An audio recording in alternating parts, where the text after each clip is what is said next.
अस्सलाम वालेकुम स्टूडेंट। मेरा नाम तारिक हुसैन है। उम्मीद है कि आप सब लोग भी ठीक होंगे, खैरियत से होंगे। जैसा कि आज हमारा पहला क्लास है तो मैं आप लोगों को बेसिक केमिकल के बारे में बताना चाहता हूं कि उसकी जो बेसिक टॉपिक्स होती हैं। ठीक है, हमारा ये पहला लेक्चर है, आगे भी हमारे लेक्चर्स होंगे। मेरी कोशिश यही होगी कि मैं एक क्लास के अंदर आपको 10 मिनट की हमारा ये वीडियो होगी। ठीक है, तो उसके अंदर कोशिश करूँगा कि जो आपको नॉलेज दे सकता हूँ मैं आपको ज़रूर दूंगा। और बेसिक केमिकल के बारे में हम टॉपिक्स पढ़ेंगे, छोटी छोटी टॉपिक होती हैं। ठीक है, तो हम चलते हैं अपनी टॉपिक के पास और मैं आप लोगों को बताऊंगा कि बेसिक केमिकल जो होती है, ठीक है, उसके अंदर बहुत सारी चीज़ें होती हैं, उसको हम बारी बारी करके पढ़ेंगे। ठीक है, सबसे पहले टॉपिक के पास चलने से पहले मैं आप लोगों को एक बात क्लियर कर दूं कि हम जो है केमिकल पढ़ रहे हैं। ठीक है, केमिस्ट्री और केमिकल दो अलग अलग वर्ड होते हैं। ठीक है, इसका यूजेज अलग अलग होता है। केमिस्ट्री का मतलब होता है कि जब हम किसी लैब के अंदर किसी केमिकल के साथ हम अपना एक्सपीरियंस कर रहे हैं, अपना एक्सपेरिमेंट कर रहे हैं, अपना काम कर रहे हैं, उसके साथ उस पर रिसर्च कर रहे हैं, केमिकल के साथ हम जब डील कर रहे होते हैं तो वो हमारी होती है केमिस्ट्री।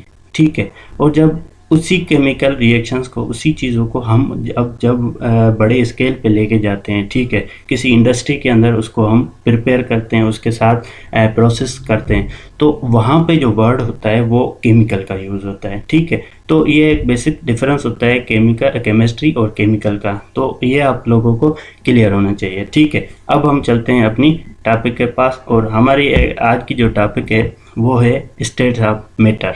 ठीक है, ये आपने पहले भी पढ़ी होंगी। बेसिक में ज़्यादातर 3 स्टेट पढ़ाई जाती हैं, मगर यहाँ पे हम जो है 4 स्टेट ऑफ मैटर पढ़ेंगे। तो आप लोगों को पता ही होगा कि 4 स्टेट ऑफ मैटर जो होती हैं वो सबसे पहले होता है सॉलिड, लिक्विड, गैस और प्लाज्मा। ये हमारी 4 जो है बेसिक स्टेट्स ऑफ मैटर होती हैं। क्योंकि आप लोगों को पता है दुनिया में जितनी भी चीज़ें होती हैं, ठीक है, वो मैटर की बनी होती हैं। आपका चाहे पानी हो, कोई भी वुड हो, कोई भी गैस हो, कोई भी चीज़ हो, ठीक है, तो वो आपकी मैटर की बनी होती है।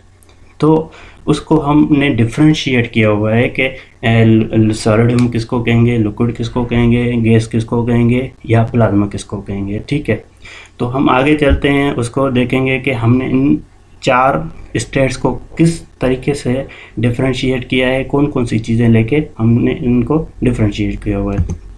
तो सबसे पहले जो हमारी पहली चीज़ है, आप ऊपर देख रहे होंगे लिखा हुआ है कि बेस्ड अपॉन पार्टिकल अरेंजमेंट। ये सॉलिड, लिक्विड, गैस, प्लाज्मा, इसको हम डिफरेंशिएट करते हैं। सबसे पहले तो इनकी जो ये पार्टिकल्स हैं, ये ठीक है, ये छोटे छोटे पार्टिकल हैं, ये देख सकते हैं, इनको डिफरेंशिएट इनकी वजह से किया गया है इन चीज़ों को। ठीक है, स्टेट मैटर बनाई गई, इसकी पार्टिकल की जो अरेंजमेंट है, अरेंजमेंट का मतलब होता है कि वो किस तरह आपस में जुड़े हुए हैं पार्टिकल, उसको हम कहते हैं अरेंजमेंट। ठीक है, सबसे पहले ये पॉइंट है। उसके बाद हम आ जाते हैं based upon energy of particles.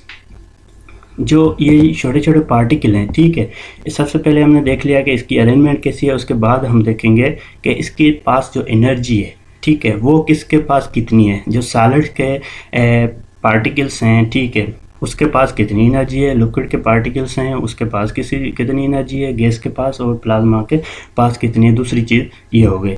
उसके बाद based upon distance between particle. ये जो पार्टिकल हैं, सॉलिड के पार्टिकल हैं, लिक्विड के पार्टिकल हैं, गैस के, प्लाज्मा के, इनके जो पार्टिकल हैं इनके बीच में डिस्टेंस देखेंगे कि डिस्टेंस कितना है। इन 3 चीज़ों के बेसिस पे हम क्या करते हैं, स्टेट ऑफ मैटर को डिफरेंशिएट करते हैं। सबसे पहले आ जाता है बेस्ड अपॉन पार्टिकल अरेंजमेंट, कि पार्टिकल की अरेंजमेंट कैसी है। उसके बाद एनर्जी ऑफ पार्टिकल, जो पार्टिकल्स हैं उसके पास कितनी एनर्जी है और 2 पार्टिकल के बीच में कितना डिस्टेंस है। ठीक है, इन 3 चीज़ों को मद्देनज़र रखते हुए हम आगे इनकी स्टडी करेंगे। ठीक है, तो सबसे पहले इसके अंदर ये इम्पॉर्टेंट चीज़ होती है, ठीक है, काइनेटिक थ्योरी ऑफ मैटर। क्योंकि जितने भी हमारे पार्टिकल्स होते हैं, ठीक है, वो चाहे सॉलिड हो, लिक्विड हो, गैस हो, प्लाज्मा हो, उसके पास कुछ न कुछ अमाउंट ऑफ एनर्जी होता है। ठीक है, तो उसको थ्योरी को हम कहते हैं काइनेटिक एनर्जी ऑफ मैटर। मतलब जो भी मैटर है उसके पास काइनेटिक मतलब हीट एनर्जी, उसके पास एनर्जी होती है, ठीक है। वो किसके पास कितनी होती है, सॉलिड के पास कितनी है, लिक्विड के पास कितनी है, गैस के पास कितनी है, ठीक है। जैसे हमने इधर पढ़ा हुआ है, ये दूसरी पॉइंट बता रही है based upon energy of particles. जो पार्टिकल्स की एनर्जी है उसके बेस पे हमने उनको डिफ्रेंशिएट किया। ये जो काइनेटिक थ्योरी ऑफ मैटर है वो इस पॉइंट को डिफ्रेंशिएट करेगी, हमें बताएगी, ठीक है। तो इधर लिखा हुआ है, डेफिनेशन आप पढ़ सकते हैं, ये इस स्लाइड में फाइनली आपको जो है वो शेयर भी कर दूंगा। Matter is made up of particle which are in continuous random motion, ठीक है। रैंडम मोशन में होते हैं, हमेशा वो जो है मूव करते रहते हैं एक जगह से दूसरी जगह। उसके बाद सबसे पहले जो स्टेट है वो है सॉलिड स्टेट। सॉलिड स्टेट के अंदर क्या होता है, जो पार्टिकल्स होते हैं, ठीक है, उस सॉलिड पार्टिकल जो होते हैं वो आपस में टाइटली पैक्ड होते हैं, ठीक है। और ये एक फिक्स जगह पे वाइब्रेट करते हैं, अपनी फिक्स पोजीशन पे मूव करते रहे ड्यू टू एनर्जी। जो हमने पढ़ा था पीछे कि हर पार्टिकल को एनर्जी होती है, उसकी वजह से वो क्या करते रहते हैं, वाइब्रेट करते रहते हैं, ठीक है। और जो उसका शेप और वॉल्यूम होता है उसको हम डिफ्रेंशिएट दो कैटेगरीज में करते हैं। एक होता है क्रिस्टलाइन होता है, दूसरा होता है एमॉर्फस। क्रिस्टलाइन का मतलब होता है कि जो पार्टिकल्स होते हैं वे एक ऑर्डरली अरेंज होते हैं, ठीक है। जैसे ये पार्टिकल है, ये लाइन में देखें ऑर्डरली अरेंज हुए हैं। अगर एक पार्टिकल यहाँ पे दूसरा नीचे हो और एक ऊपर हो नीचे हो, मतलब लाइन में ना हो, एक दूसरे के ऊपर हो, तो फिर वो जो है एमॉर्फस कहलाएगा, ठीक है। नो स्पेशल अरेंजमेंट लिखा हुआ है, जिससे हमारा रबर और वैक्स, ये दो चीज़ें हैं, इनका जो ये पार्टिकल अरेंजमेंट होती है ये पैरेलल नहीं होती आपस में, ये आगे पीछे की होती है, ठीक है। तो ये इसको हम सॉलिड्स कहते हैं और इस वजह से जो है इसको सॉलिड ही कहा जाता है, क्योंकि पार्टिकल की अरेंजमेंट की वजह से। उसके बाद स्टेट ऑफ मैटर आ जाता है, तो उसके अंदर दूसरी जो चीज़ है वो है सॉलिड की, ठीक है। सॉलिड के अंदर जो होते हैं वो पार्टिकल जो होते हैं वो टाइटली पैक्ड होते हैं, मगर जो सॉलिड है उससे कम ही होते हैं, ठीक है। But are far enough part to slide over one another, एक दूसरे के साथ वो स्लाइड कर रहे होते हैं, ठीक है। लिक्विड के अंदर जो दो हमारे टर्म होते हैं मोस्टली यूज होते हैं, वो उसके लिए इम्पॉर्टेंट होता है।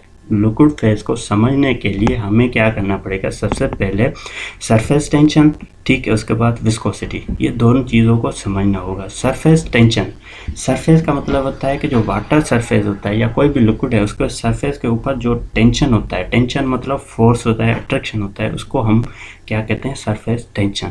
उसके बाद हम जाते हैं दूसरा जो इसका टर्म है विस्कोसिटी।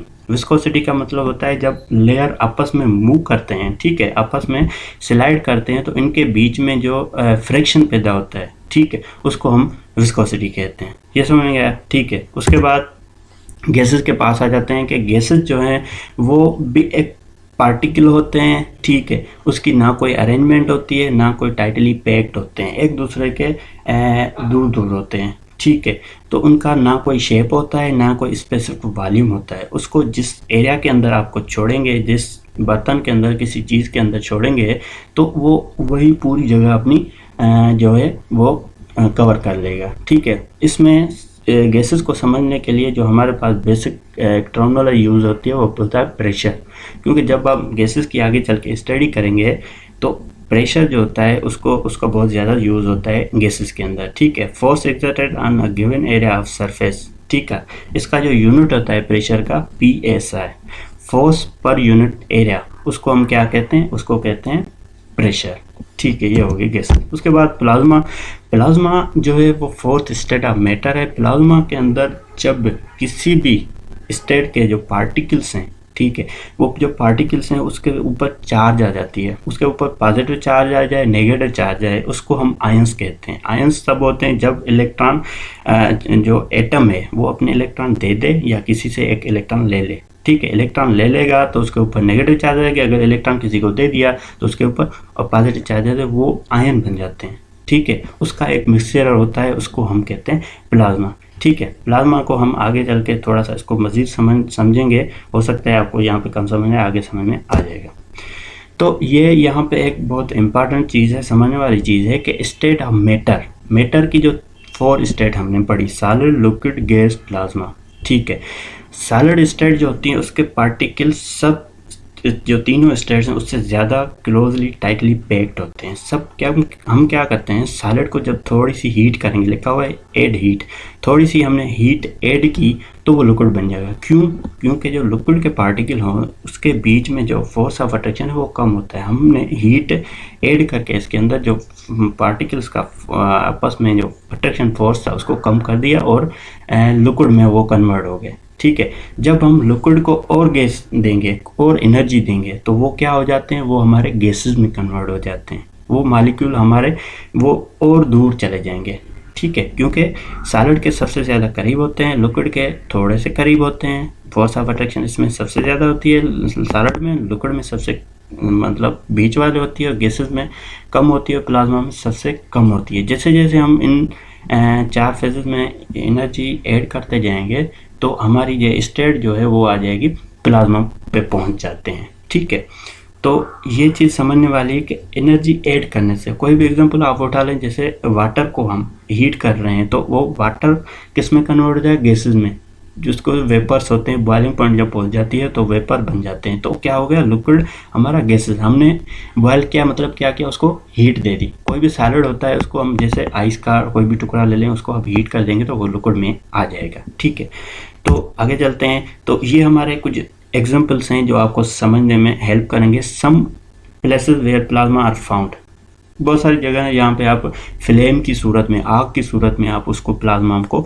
देख सकते हैं। उसके बाद लाइटनिंग होती है। ठीक है, क्योंकि बादल जब आपस में रबिंग करते हैं, आपस में घिसते हैं, तो क्या होती है, पॉजिटिव और नेगेटिव आयंस पैदा होते हैं। ठीक है, वो फिर क्या करते हैं, किसी भी कंडक्टर चीज़ की तरफ जाने की कोशिश करते हैं। ये जब यहाँ पे आयंस ज़्यादा हो जाते हैं तो फिर ज़मीन की तरफ आ जाते हैं, जैसे बिजली गरजती है। ठीक है, तो वो क्या करते हैं, जो कंडक्टर चीज़ होती है, आपने देखा होगा कि जो बिजली गिरती है वो हमेशा पानी के ऊपर ज़्यादा गिरती है और दूसरी किसी पेड़ों के ऊपर ज़्यादा गिरती है, क्योंकि वो पेड़ जो होते हैं वो ग्रीन होते हैं और उसमें जो कंडक्टिविटी होती है वो बहुत ज़्यादा होती है, और वाटर के अंदर भी।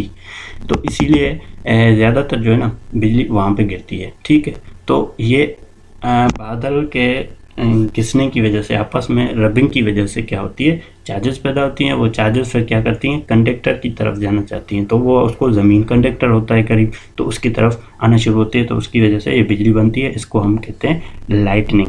क्योंकि हमने पीछे पढ़ा हुआ कि जो हमारा प्लाज्मा स्टेट होती है, ठीक है, जो प्लाज्मा हमारी स्टेट होती है उसको कौन सी रीज़न की वजह से बनती है। ठीक है, वो बनती है आयंस की वजह से, पॉजिटिव आयंस हों या नेगेटिव। इसका मतलब है जो एटम होते हैं किसी भी मैटर के, वो क्या करते हैं, अपनी चार्जेस इलेक्ट्रॉन दे देते हैं या इलेक्ट्रॉन किसी से ले लेते हैं, तो वो आयन बन जाते हैं।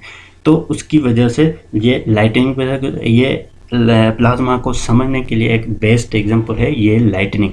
ठीक है, ये एक स्टेट है उसकी।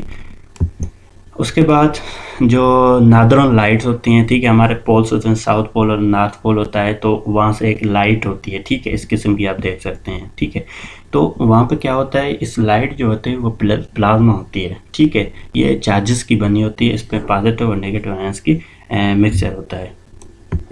उसके बाद सन, हमारा जो सन है वो स्टार होता है। सबसे पहले आपको बताना चाहिए वो स्टार है।